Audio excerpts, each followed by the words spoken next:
اب میں آپ کو ذرا اس جو انسانوں میں سے انسان دشمنی کا جن کا سب سے بڑا رول ہے، میں ان کی 2000 سالہ تاریخ کا آپ کے سامنے نقشہ رکھنا چاہتا ہوں۔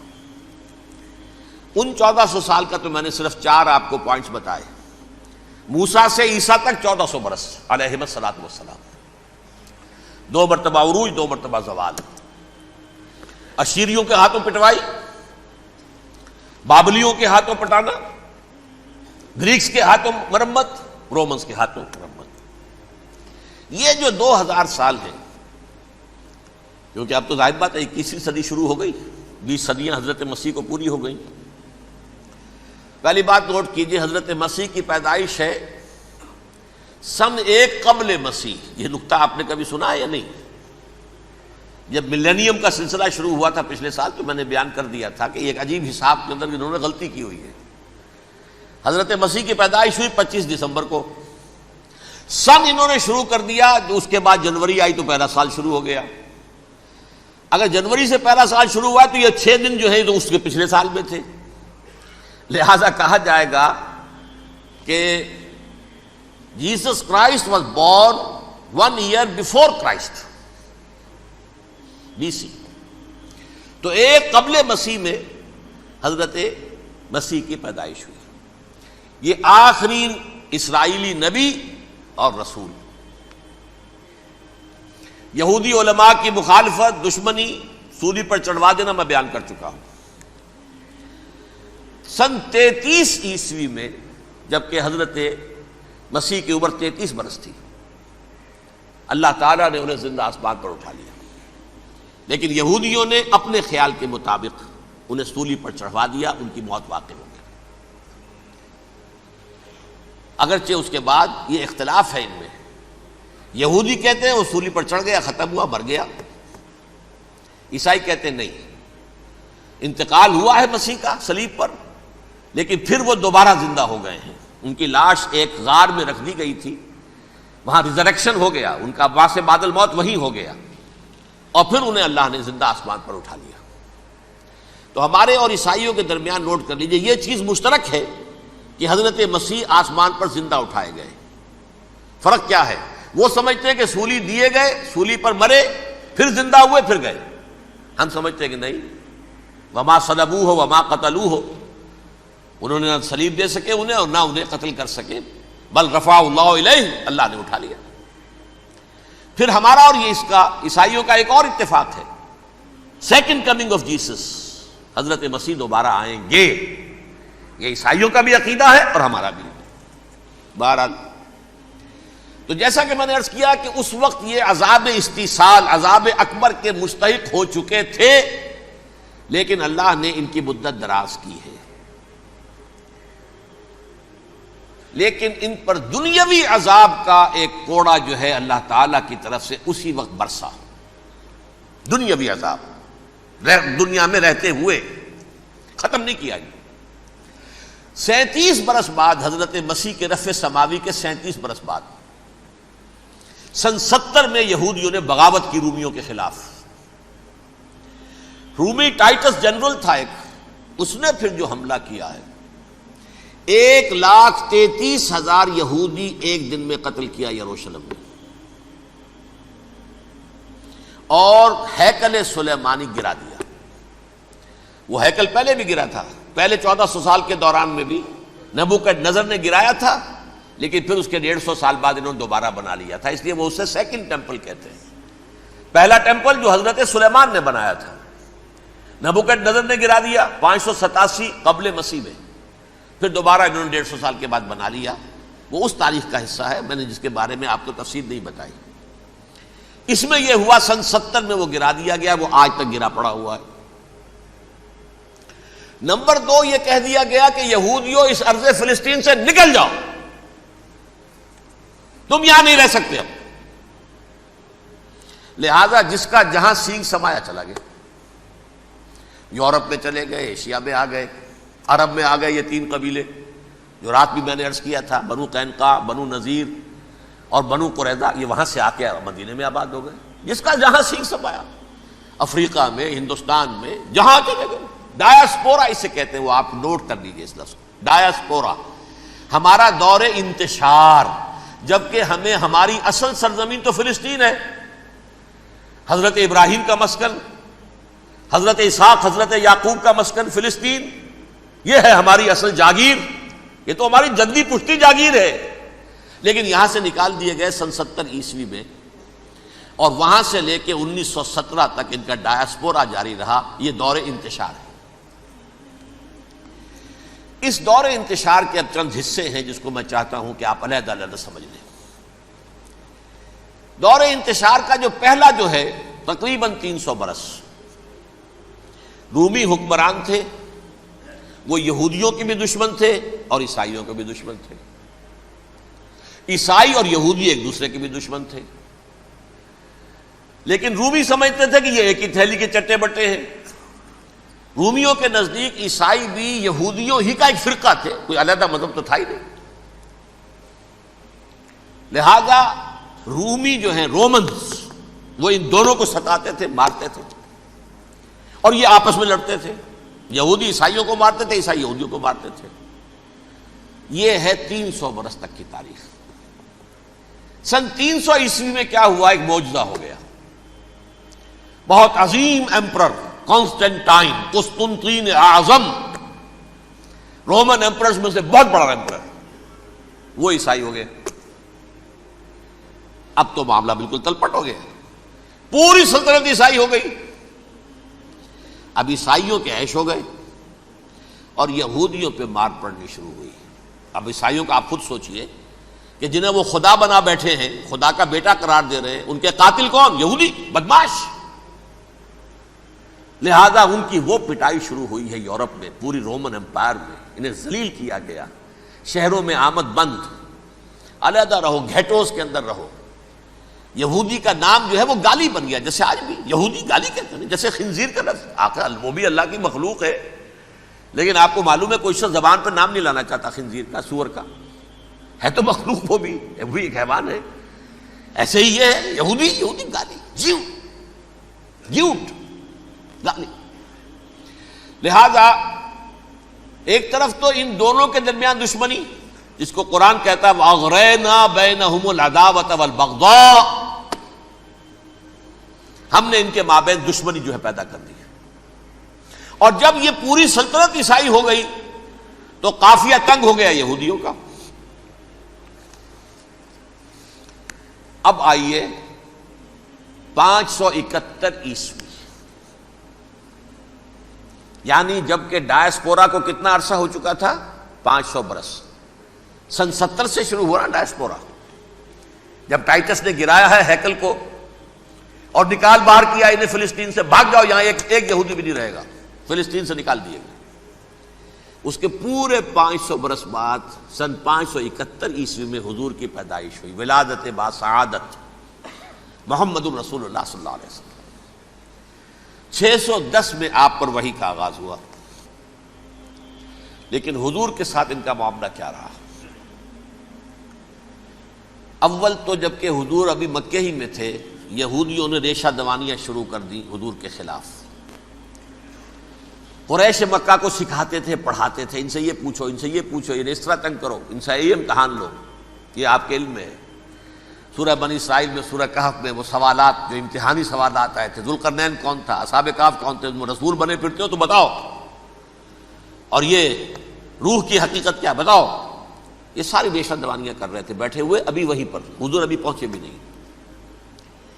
ہجرت فرما کر حضور تشریف لے آئے تو حضور نے، جسے ماسٹر سٹروک کہا جائے گا، یعنی اسٹیٹس مین شپ کا ماسٹر سٹروک، آپ نے مدینے میں آتے یہودیوں کے ساتھ پیکٹ کر دیا، جوائنٹ ڈیفنس پیکٹ آف مدینہ، کہ اگر مکے والے ہم پر حملہ کریں گے تو ہم مل جل کر ایک قوم کی حیثیت سے مقابلہ کریں گے۔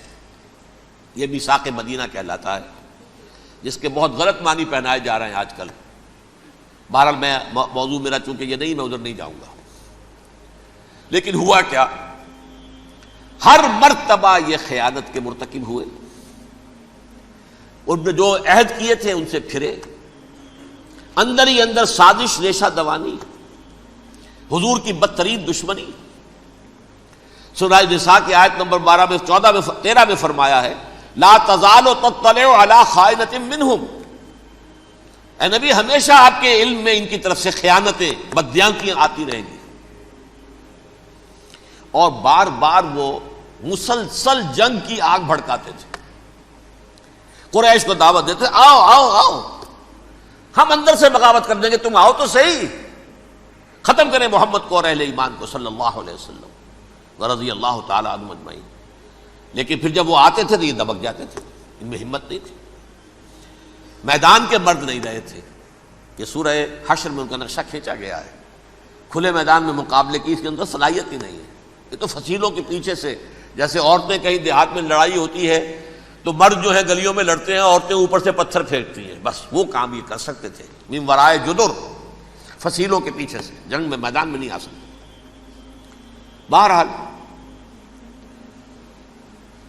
قرآن مجید میں ہے یہ سورہ مائدہ کی آیت نمبر 64، کلما اوقدوا نارا للحرب اطفاها اللہ.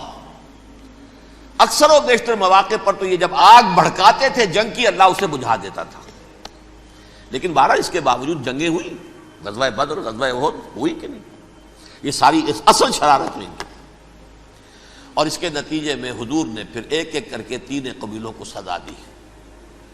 غزوہ بدر کے فوراً بعد بنو قینقاع نکالے گئے مدینے سے، غزوہ احد کے فوراً بعد بنو نذیر نکالے گئے، اور غزوہ احزاب کے بعد بنو قریظہ نکال دیے گئے. یہ تو میں نے آپ کے سامنے رکھ دیا صرف حضور کے زمانے میں ان کا کیا رویہ رہا. دشمن، رات بھی ہم نے وہ آیت پڑھی تھی، لَتَجِدَنَّ أَشَدَّ النَّاسِ عَدَاوَةً لِلَّذِينَ آمَنُوا الْيَهُودُ وَالَّذِينَ أَشْرَكُوا. اہل ایمان کی دشمنی میں شدید ترین تم پاؤ گے یہودیوں کو اور مشرکین. مشرکین بھی بعد میں ہے، پہلے یہودی.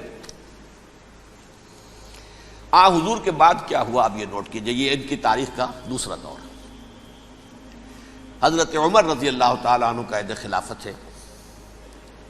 بیت المقدس کا محاصرہ کیا گیا، فصیل بڑی اونچی، شہر اندر سے سیلف سفیشینٹ، حملے کا راستہ کوئی نہیں.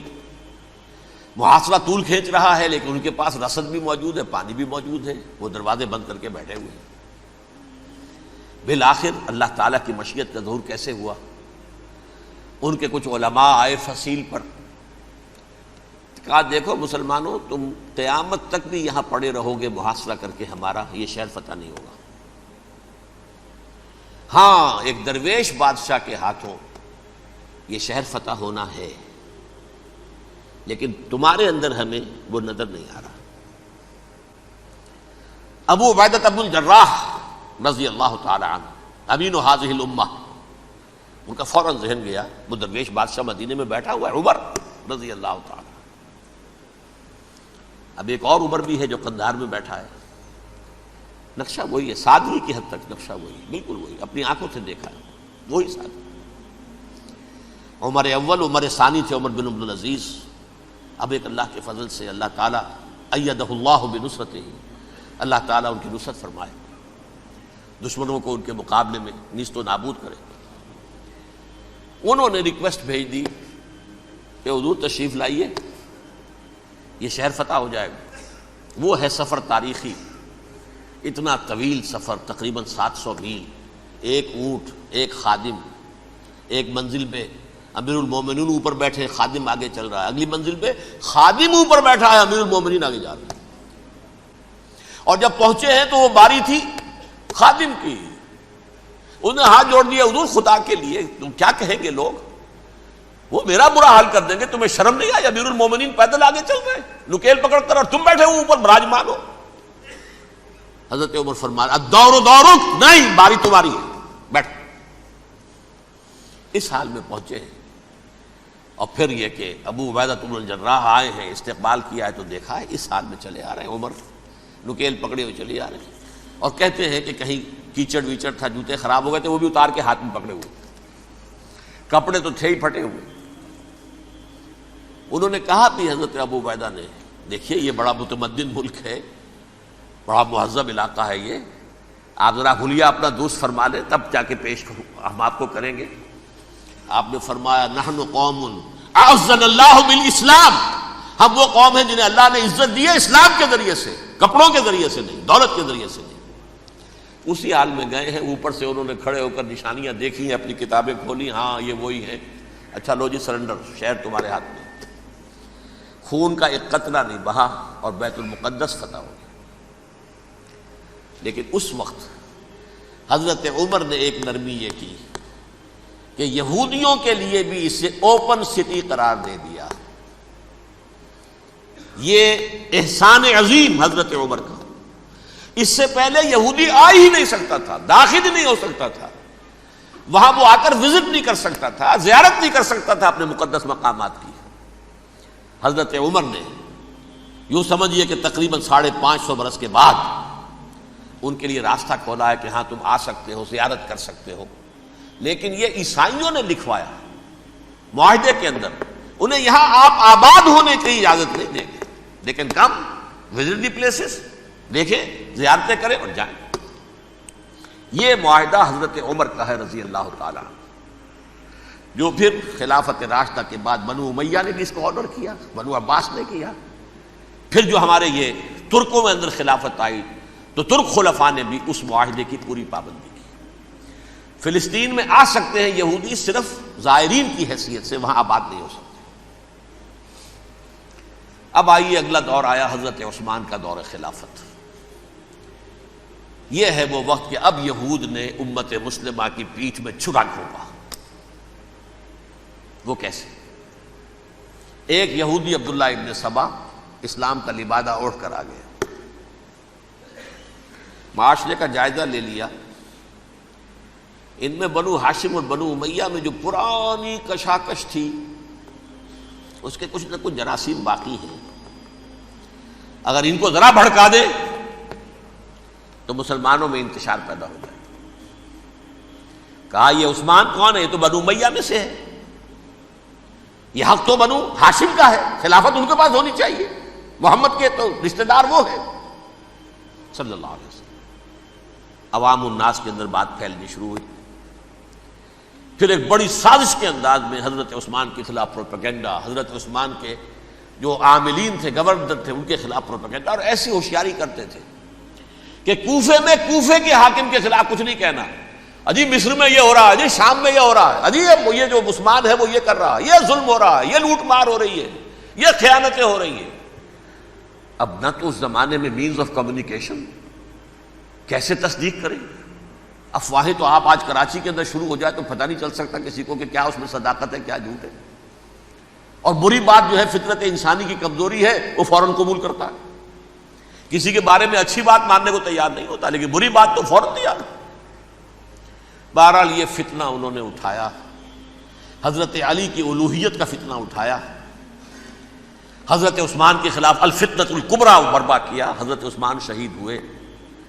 اس کے بعد 5 برس تک مسلمان ایک دوسرے کی گردنیں کاٹتے رہے، باہمی خانہ جنگی ہوئی، امت کو وہ زخم لگایا ہے جو آج تک جس سے خون رس رہا ہے۔ یہ شیعان عثمان اور شیعان علی تھے جو بعد میں پھر سنی اور شیعہ ہو اور آج تک ہے۔ فتنہ کس نے جگایا؟ ایک عبداللہ ابن سبا یہودی اور اس کے کارندے، شیطان کا ایجنٹ، اور انسانوں میں سے بھی اس کے جو بھی حواریین تھے اور شیطانوں کے اندر سے بھی تھے، انہوں نے بھی اس آگ کو بھڑکایا۔ یہ آپ سوچ لیجئے کہ یہ کس نے وہ زخم لگایا؟ یہودی۔ اگلا دور آیا، خلافت راشدہ ختم ہوئی، بنو امیہ کا بھی دور کافی گزر گیا۔ طارق ابن زیاد 712 عیسوی میں حملہ کرتے ہیں اسپین پر۔ اسپین اس وقت عیسائیت کا بہت بڑا گڑھ، بڑے کٹر ترین عیسائی جو ہے وہ اسپین میں تھے، لہذا یہودیوں کی وہاں بہت پٹائی ہوتی تھی، بہت پٹائی ہوتی ہے، میں بتا چکا ہوں، دشمنی تھی ان کی تو چلی آ رہی تھی عیسائیوں کے ہاتھوں یہودیوں کی، وہ تو سن 300 عیسوی سے ایمپرر کانسٹنٹائن کے بعد سے شروع ہو گئی تھی۔ اس حوالے سے یہودیوں نے اس وقت چالاکی یہ برتی، کچھ راستے واسطے بتائے، کچھ مدد کی طارق ابن زیاد کی۔ طارق ابن زیاد نے انہیں اپنا محسن سمجھا، ہسپانیہ فتح ہو گیا تو یہودی چونکہ محسنین کی فہرست میں آ چکے تھے، انہیں بہت اقتدار نصیب ہوا،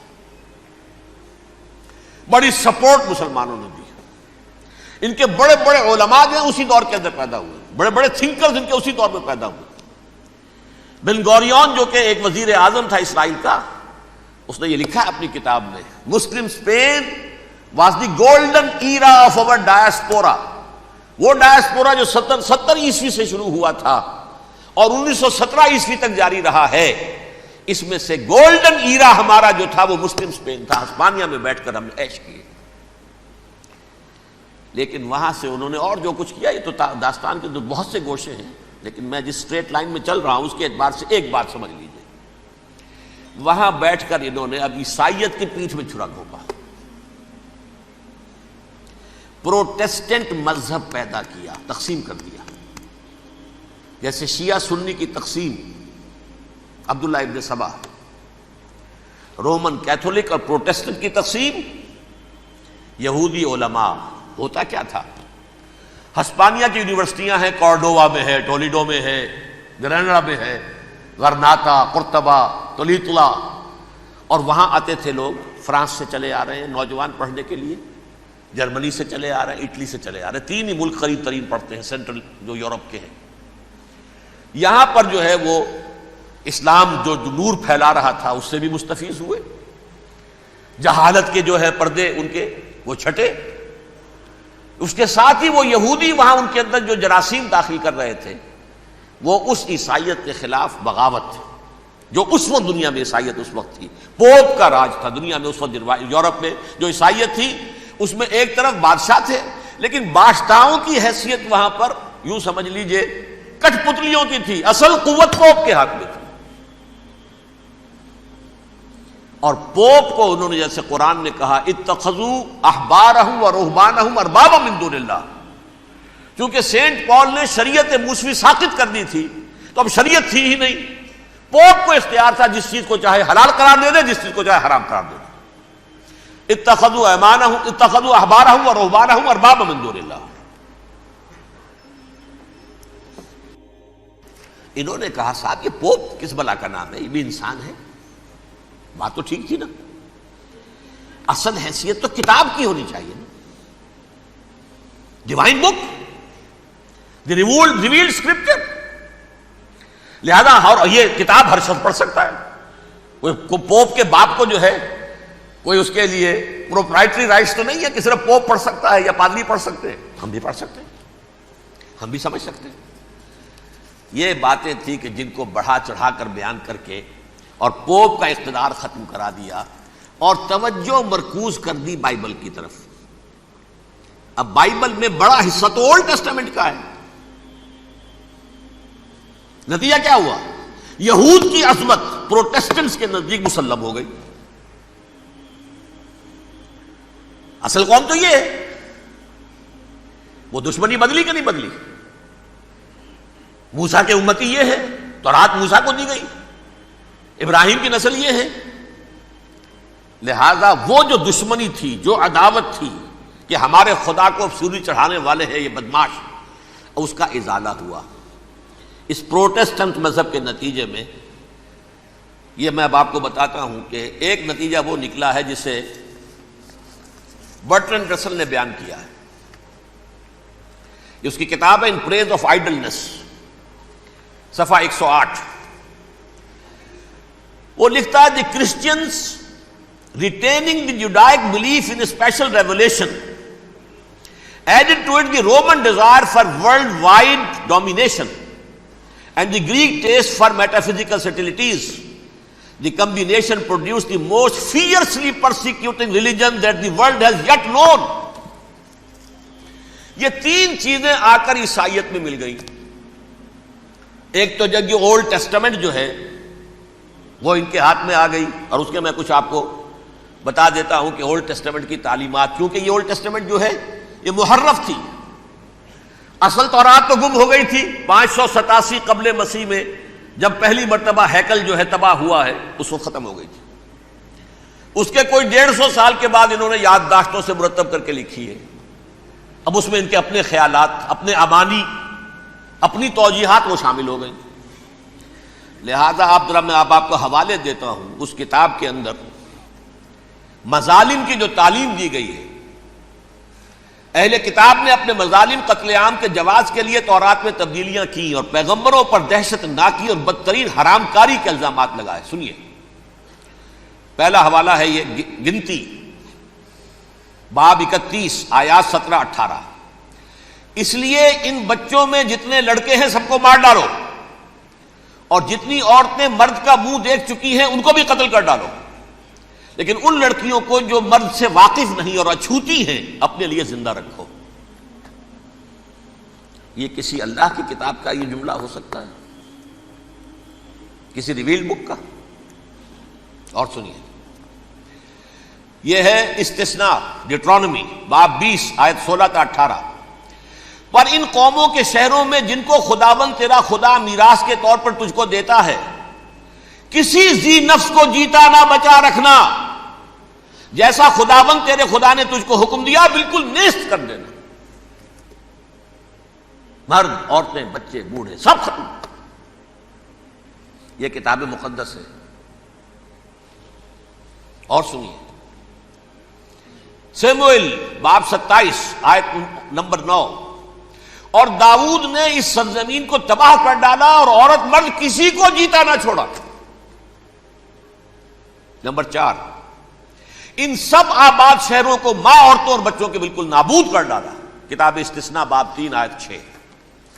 یہ ہے جو کہہ رہا ہے برٹرنڈ رسل، کرسچینٹی میں آ کر اب یہ تین چیزیں شامل ہو گئی. ایک تو یہ باربیرین یہ تعلیم جو ہے، اور یہ مذہب کے نام پہ تعلیم، یہ کتاب مقدس کی تعلیم. نمبر 2، رومنز کے اندر جو ایک تمنا تھی ورلڈ ڈومینیشن کی، وہ عیسائیت کے اندر آ گئی. اس لیے کہ پوری رومن امپائر جو ہے عیسائی ہو گئی، تو اسے وراثت کے اندر ورلڈ ڈومینیشن کی جو ایک تمنا تھی وہ مل گئی. اور پھر یہ کہ انہوں نے جو توہمات تھے یونانیوں کے، ان کو بھی اپنے ہاں مختلف شکلوں کے اندر جمع کر لیا. ان تین چیزوں کا the combination produced the most fiercely persecuting religion that the world has yet known. اس کے نتیجے میں دنیا میں تاریخ انسانیت کے اندر جو بدترین خونخوار ترین مذہب ہو سکتا ہے وہ شکل عیسائیت نے اختیار کی. اور اس کا مظہر عتم کیا تھا؟ نوٹ کیجئے، صلیبی جنگیں. ایک بات ٹائم ٹیبل کے اعتبار سے نوٹ کر لیجئے گا. فرسٹ ملینیم ختم ہوا، سیکنڈ شروع ہوا. ان کے 1000 سال ختم ہوئے تو 11ویں صدی میں سیکنڈ ملینیم شروع ہوا، تو پہلی صلیبی جنگیں ہوئی. لاکھوں مسلمان قتل کیے گئے. صرف یروشلم کے اندر اتنا خون بہایا ہے کہ خود ان کے ہسٹورینز لکھتے ہیں کہ جب ان صلیبیوں نے جب گھوڑوں کے ساتھ وہ چل رہے تھے گلیوں میں، تو ان کے گھوڑوں کے گھٹنوں تک خون کی ندی بہ رہی تھی. جہاں سے گزرے ختم کرتے چلے گئے، آبادیاں کی آبادیاں ختم کر دی. اگرچہ اس کروسیڈ میں گیہوں کے ساتھ گھن بھی پسا، یہودی بھی بہت مارے گئے.